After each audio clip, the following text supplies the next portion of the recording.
इन दिनों ज्योति सिंह के दिन अच्छे नहीं चल रहे हैं।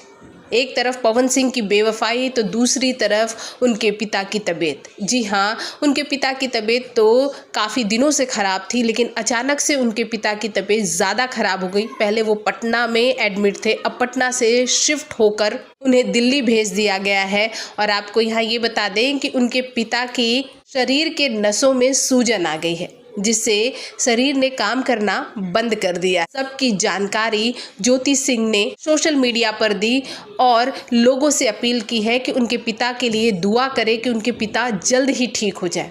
आपको ये बता दें कि भोजपुरी इंडस्ट्री से लगातार खेसारी लाल यादव ज्योति सिंह के पिता के टच में हैं, उनका हालचाल ले रहे हैं, साथ ही ज्योति सिंह की मदद भी कर रहे हैं।